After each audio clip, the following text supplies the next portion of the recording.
Amanhã, sábado, em todo o país. Aguarde. Transportes. Ministro Eliseu Padilha. O país vai crescer com o Avança Brasil. Vamos acelerar as obras da Ferrovia Norte-Sul para impulsionar o desenvolvimento do Centro-Oeste. O trecho maranhense está concluído e o frete está 30% mais barato. Agora, os trilhos da Norte-Sul avançam nas terras de Tocantins. Ministério dos Transportes. Governo Federal. Mostre seu talento participando do Concurso Nacional de Dramaturgia e ajude a divulgar a vida sem drogas. O primeiro colocado ganhará R$25 mil, o segundo 15 mil e o terceiro 10 mil. Informações, ligue 0800 61 4321 ou acesse o site www.senad.gov.br. Diga sim à vida. Governo Federal. A voz do Brasil. Rádio Brás. Agora você vai saber como será o tempo amanhã em todo o país.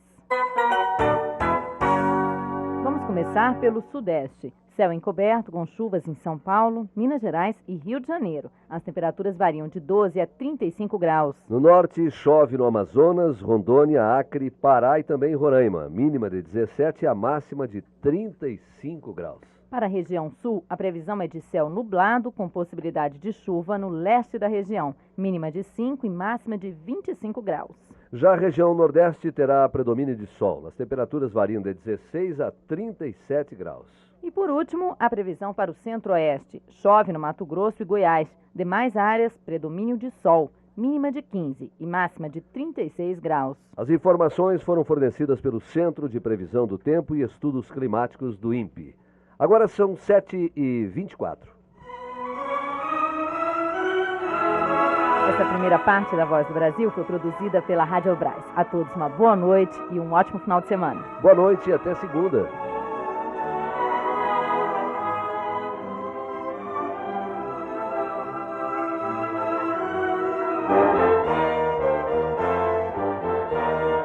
Você vai ouvir agora as notícias do Poder Judiciário.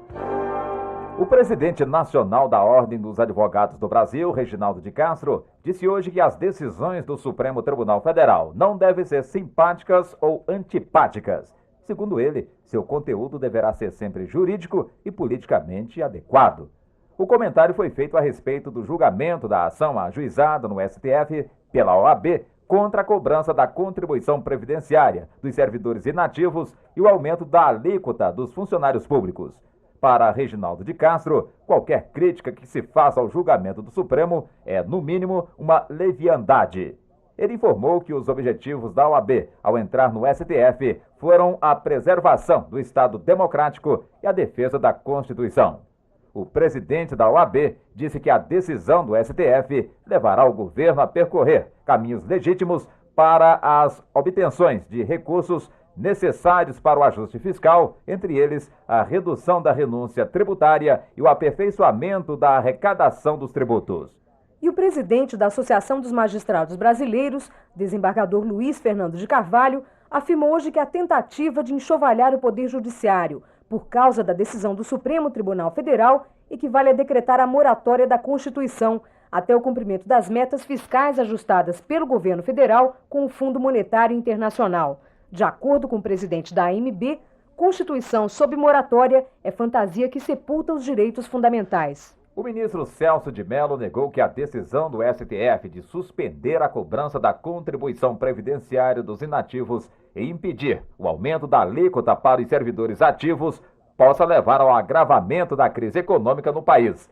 O relator da ação, movida pela OAB contra a lei que criou a cobrança previdenciária para os aposentados e pensionistas, afirmou que a decisão do Supremo cumpriu estritamente a Constituição. O Supremo Tribunal Federal entendeu que a Constituição não autoriza a instituição da contribuição de seguridade social, seja mediante lei ordinária, seja mediante lei complementar, em relação aos servidores aposentados e em relação aos pensionistas.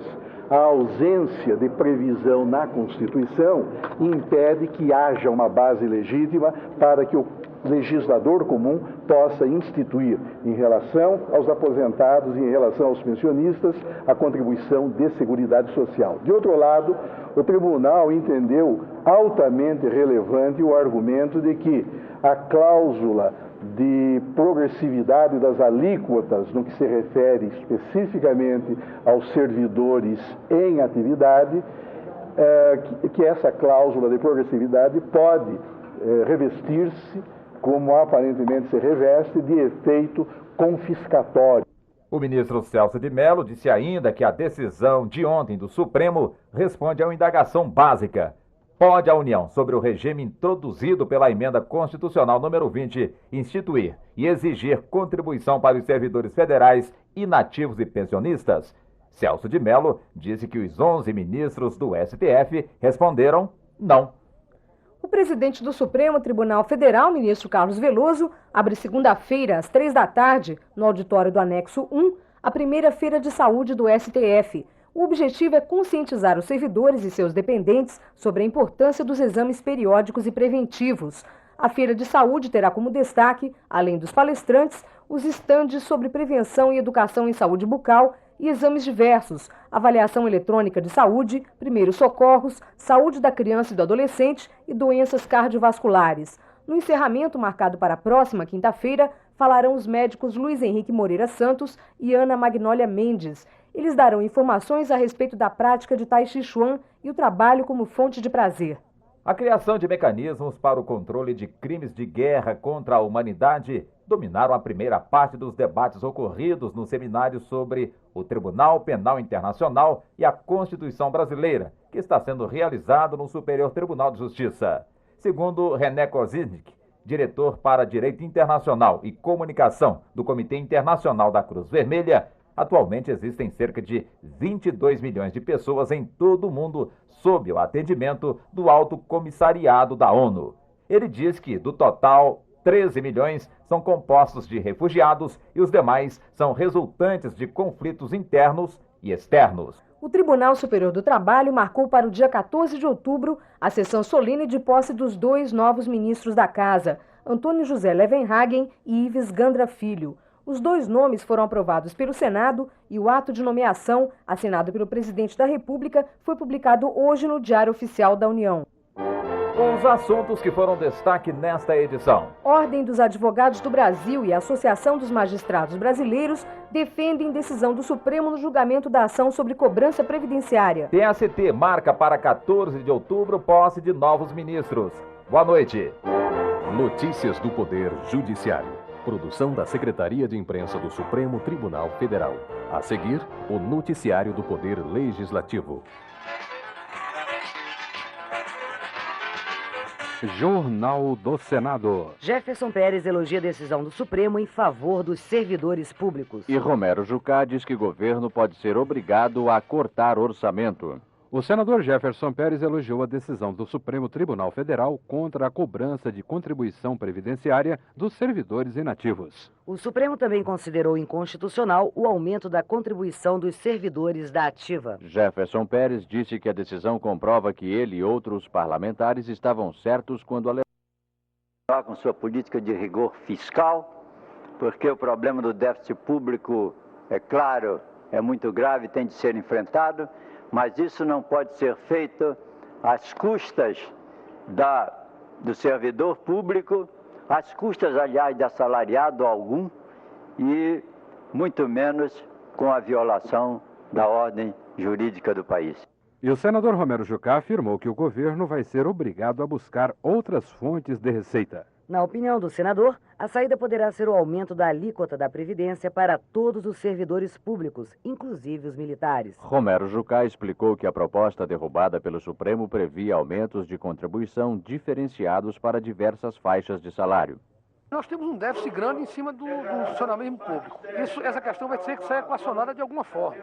Se procurou, naquelas votações, dar uma gradação, essa gradação caiu no Supremo. Agora volta a discussão, por exemplo, da cobrança ou da ampliação da contribuição individual equivalente para todos, inclusive para os militares. Cortar o orçamento, segundo Romero Jucá, poderá ser outra alternativa para o governo. vamos ter que fazer cortes no orçamento e vamos ter também que buscar na discussão não aumento de impostos, nós somos contra o aumento de impostos, mas buscar que tipo de exercício financeiro vai poder fazer para que as metas fiscais possam ser cumpridas, porque isso é fundamental para o equilíbrio e para a credibilidade econômica do país. O senador Amir Lando defendeu a fixação do teto salarial do serviço público. Ele explicou que o teto poderá ser de R$ 12.720 e isso aumentaria o salário dos parlamentares. Segundo Amir Lando, o parlamentar que hoje vive só do seu salário enfrenta dificuldades. É preciso dizer à nação, sim, que o trabalhador, que o miserável está em situação difícil, mas que a nossa situação também, da quem vive, da remuneração, está insuportável, porque não há como fazer face às demandas próprias do cargo. Amir Lando argumenta que se a população quer um Congresso livre e independente, é necessário que os parlamentares tenham um salário adequado. Por isso, ele acredita que o assunto deve ser discutido abertamente. E que esta questão do olerite não seja um tabu.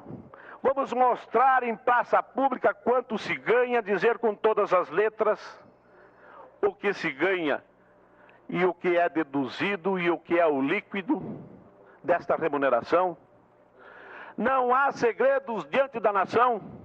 Não há por que também transformar essa matéria num tabu. O senador Tião Viana alertou que o sistema energético da região norte poderá ser desmantelado agora em outubro com a separação da usina de Tucuruí da Eletronorte. Tião Viana disse que a privatização da usina vai prejudicar a região norte, que depende quase que totalmente da energia de Tucuruí.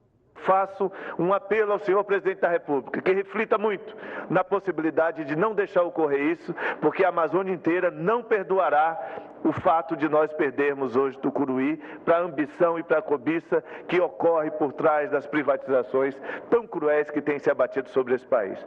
A privatização vai ser discutida na próxima terça-feira, numa reunião conjunta das comissões de Infraestrutura e de Fiscalização e Controle. Devem participar da reunião os presidentes da Eletrobras e da Eletronorte e também representantes dos trabalhadores.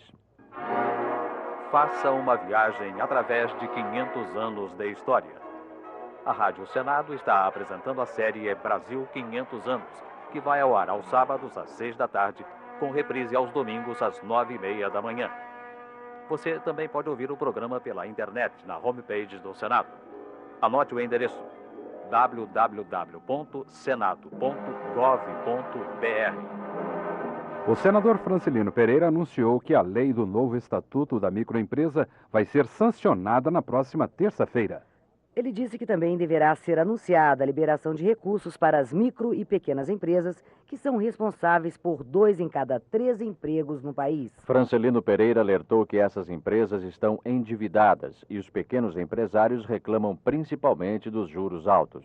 Se em meio a dificuldades, as empresas de pequeno porte já representam 2/3 dos empregos em nosso país, o quanto mais elas poderiam oferecer se viessem a contar com mais apoio. As dificuldades existentes e aqui lembradas podem e devem ser removidas. O senador João Alberto acha que o Brasil precisa investir na qualificação de mão de obra para reduzir o desemprego. Estudos da Organização Internacional do Trabalho indicam que o desemprego na América Latina deve chegar neste ano a 9,5%. Por isso, João Alberto defendeu novos sistemas de formação profissional no Brasil. Só assim, disse ele, o trabalhador poderá se manter no emprego e melhorar a produtividade. Já o senador Álvaro Dias acredita que gerar empregos é a melhor forma de combater a pobreza. Ele também é favorável à criação do Fundo de Erradicação da Pobreza, proposto pelo senador Antônio Carlos Magalhães.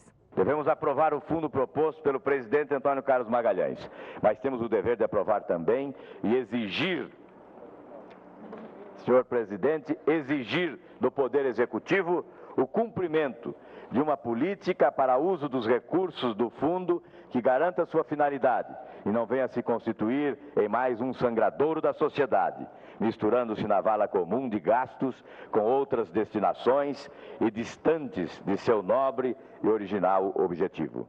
E a senadora Marina Silva acha que os países ricos poderiam ajudar o Brasil a combater a pobreza. Ela comentou o anúncio do presidente dos Estados Unidos, Bill Clinton, de que a dívida de 34 países pobres pode ser perdoada. Marina Silva disse que o Brasil não é um país pobre, mas um país de pobres, e por isso poderia ser beneficiado com o perdão de parte da dívida. Se o nosso orçamento social estaria na ordem de 35 bilhões, 36 bilhões de reais para acabarmos com a miséria, para acabarmos com a pobreza, nas condições que o Brasil tem, por que nós não recebemos o equivalente da nossa dívida externa para esse investimento social? Por que os países ricos não nos perdoam para que esse equivalente vá para o nosso orçamento social? E aí o Brasil estaria realmente mudando a sua condição de um país rico de pobres para ser um país rico também de dignidade das pessoas que nele vivem. A CPI do Judiciário vai ouvir na próxima semana 2 acusados de irregularidades no Tribunal de Justiça de Mato Grosso. A agenda da comissão com o repórter Maurício Desante. Na quarta-feira devem depor o empresário Josino Guimarães e o advogado Marco Aurélio Ferreira. O primeiro é acusado de intermediar a venda de sentenças em Mato Grosso. A Polícia Federal tem em seu poder cópias de 2 cheques de aproximadamente R$6 mil que teriam sido recebidos por Josino e que são considerados provas do crime. Já Marco Aurélio Ferreira teria negociado uma sentença favorável do desembargador Ataíde Monteiro a um cliente seu por R$70 mil. As acusações foram confirmadas aos senadores da CPI do Judiciário na última quarta-feira, pelo deputado estadual e advogado Elarmin Miranda e pelos advogados Lucídio de Melo Filho e Elizabeth Lima Rocha. Essas mesmas denúncias foram apresentadas pelo juiz Leopoldino do Amaral, assassinado depois de entregar à CPI do Judiciário um dossiê com as acusações. E o senador Mozarildo Cavalcante criticou um artigo publicado no jornal O Globo sobre a CPI do sistema financeiro. Segundo o artigo, a CPI fracassou porque não vai pedir a condenação dos responsáveis pelos bancos Marca e Fonte Sindam. Mozarildo Cavalcante disse que a CPI teve o mérito de abrir para a sociedade uma das instituições mais fechadas do país, o Banco Central. Uma CPI não tem o poder de punir, de substituir a justiça, mas uma CPI tem o poder de mudar a legislação e de indignar o país, de criar o clima propício para o aperfeiçoamento da legislação e das instituições. Isso as comissões parlamentares de inquérito têm conseguido. O Brasil não é o mesmo após a CPI do esquema Collor-PC Farias e não será o mesmo após a CPI do Judiciário e a CPI do Sistema Financeiro. Presidiram a sessão de hoje os senadores Geraldo Melo, Ademir Andrade e Amir Lando. Termina aqui o Jornal do Senado. Ouça agora as notícias da Câmara dos Deputados. Uma boa noite e um bom fim de semana. Jornal Câmara dos Deputados. Atividade dos deputados federais em Brasília.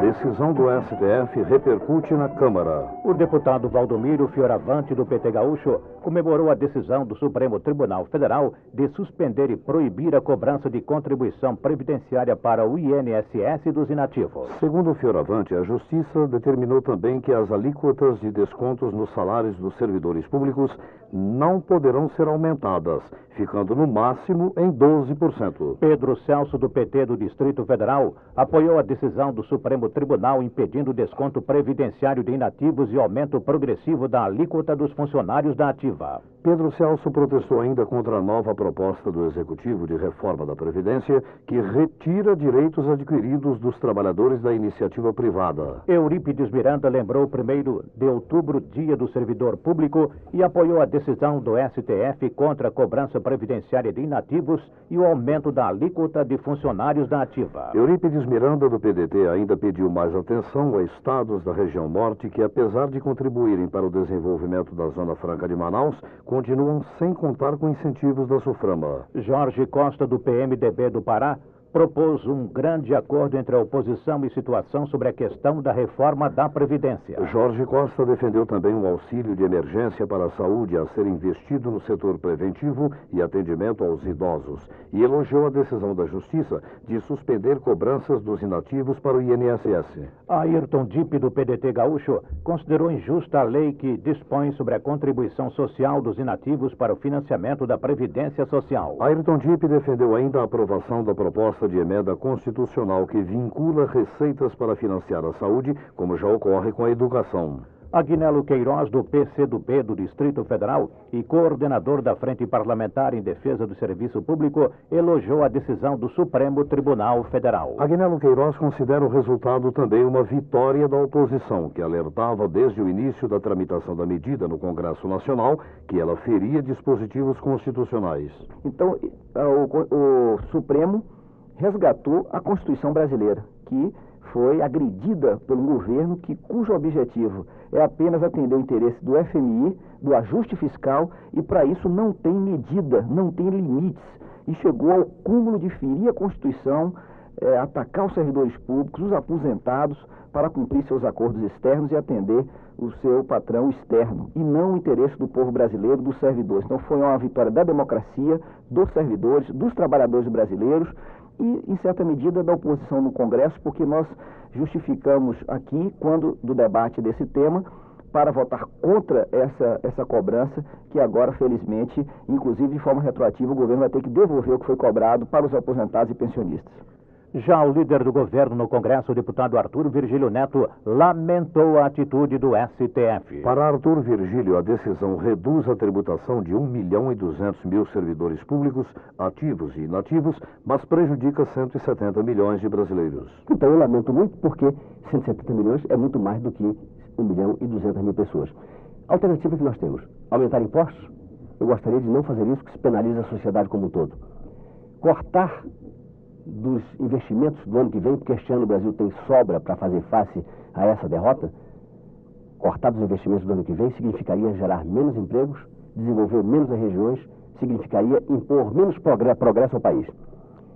Nós poderíamos, por exemplo, cobrar exageradamente dos militares. Não vejo que seja palatável nem justo. Tem que se cobrar dos militares algo que realmente eles possam arcar dentro das peculiaridades da sua carreira. Cobrar mais dos servidores da ativa, para poupar os inativos. O país é o único, talvez, dos grandes países que não cobra nenhuma contribuição dos inativos. O inativo passa, portanto, a ganhar mais quando para de trabalhar do que os outros que estão em pleno labor. E, sem dúvida, uma notícia muito ruim. Tudo dando certo, como está dando certo para a economia brasileira, ela está se recuperando. O governo projetava em silêncio um reajuste para servidor público no ano que vem, já que há 5 anos que ele não consegue dar um tostão de reajuste para o servidor público. A persistir essa decisão, fica prejudicado o reajuste do servidor.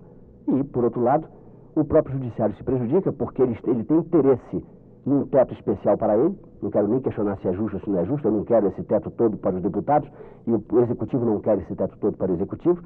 Mas fica muito difícil que, neste momento, se possa concordar com o teto de 12.800 e tantos reais para juízes, quando a gente tem a merendeira da escola ganhando 120, o atendente do posto de saúde ganhando 130, um diferencial enorme entre o máximo e o mínimo, e o Brasil tendo que cumprir as metas não impostas pelo FMI, mas acertadas com o FMI, para nos viabilizar o que nós precisamos, investimentos estrangeiros que vêm se confiarem no Brasil.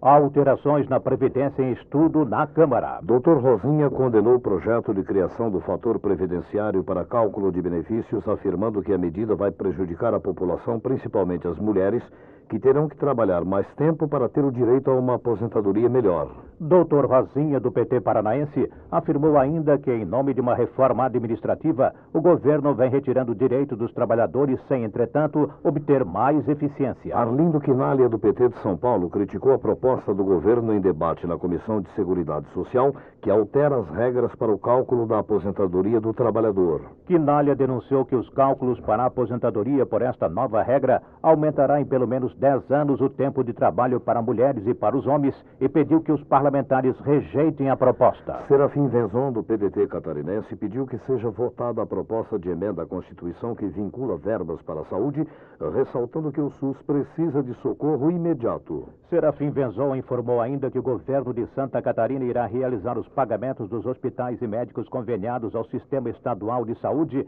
que não recebem pelos serviços prestados desde o ano passado. Caio Riela, do PTB, também defendeu a votação urgente da proposta de emenda à Constituição, que determina a vinculação de recursos orçamentários para a área da saúde. Riela pediu ainda atenção especial para as cidades de fronteira, sugerindo que possam ser criados convênios para atendimento médico entre prefeituras de países diferentes. João Magno, do PT de Minas, defendeu proposta de alteração da lei trabalhista, obrigando o empregador a fornecer ao empregado, no ato da rescisão, documento das atividades exercidas em condições especiais. Magno quer dar maior garantia aos trabalhadores que requerem suas aposentadorias especiais, pois ela depende de comprovação.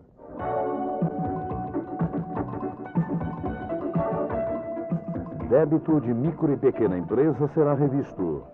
Bessá, do PSDB do Piauí, elogiou o Congresso Nacional pela aprovação do Estatuto das Micro e Pequenas Empresas que contribuem para o crescimento do país. Segundo Bessá, o governo federal já anunciou que a partir do novo estatuto irá rever a dívida de 50 bilhões de reais das micro e pequenas empresas, abrindo novo crédito para o setor. Gerson Gabrielli, do PFL baiano, destacou a importância do presidente da República sancionar a lei que estabelece o Estatuto das Pequenas e Microempresas. Segundo Gerson Gabrielli, o estatuto vai permitir que as empresas superem dificuldades que vêm enfrentando com a concessão de benefícios fiscais e linhas de crédito diferenciadas. Antônio do Vale, do PMDB Mineiro, anunciou que na próxima terça-feira será sancionado pelo presidente Fernando Henrique o Estatuto da Micro e Pequena Empresa, segmento que, segundo ele, contribui de maneira decisiva para a economia nacional. Antônio do Vale apoiou ainda a adoção de leis que assegurem ao contribuinte deduzir integralmente os gastos com educação no imposto de renda. Paulo Paim, do PT Gaúcho,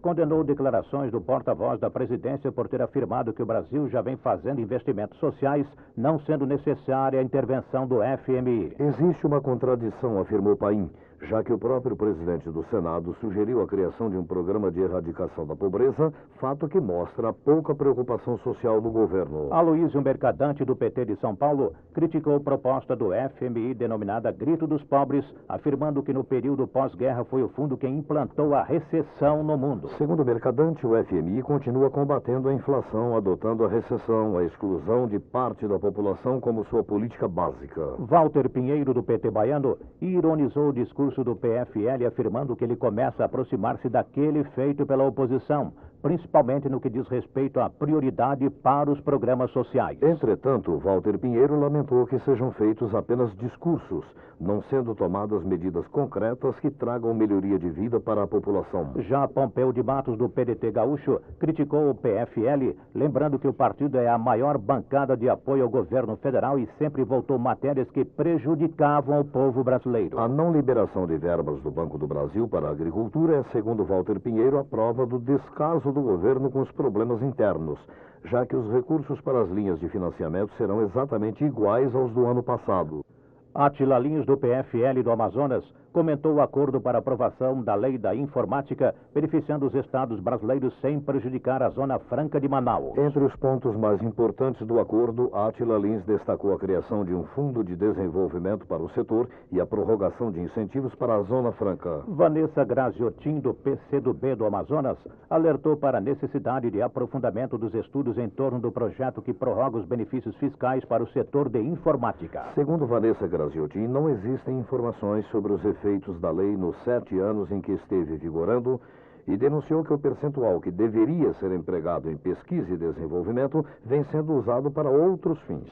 Paulo Feijó, do PSDB do Rio de Janeiro, registrou o Dia do Ferroviário, ressaltando, entretanto, que não há o que ser comemorado devido ao estado de abandono das ferrovias no país. Apesar do plano de privatização do sistema ferroviário criado pelo governo não ter atingido os resultados esperados, Paulo Feijó acredita que a criação da Agência Nacional de Transportes aumentará a fiscalização e revitalizará o setor. João Matos, do PMDB, denunciou o endividamento de Santa Catarina promovido pelo governador Esperidião Amin. Segundo João Matos, o governo governo Amin, em apenas 8 meses, aumentou a dívida externa do Estado catarinense de 3 bilhões para 5 bilhões de reais. Professor Luizinho, do PT paulista, anunciou a chegada a Brasília no dia 6 da Marcha pela Educação, organizada pela Confederação Nacional dos Trabalhadores de Ensino. Professor Luizinho defendeu ainda a criação de um plano nacional para aumentar o número de postos de trabalho, voltado especialmente para aqueles que ingressam no mercado. Também Gilmar Machado, do PT Mineiro,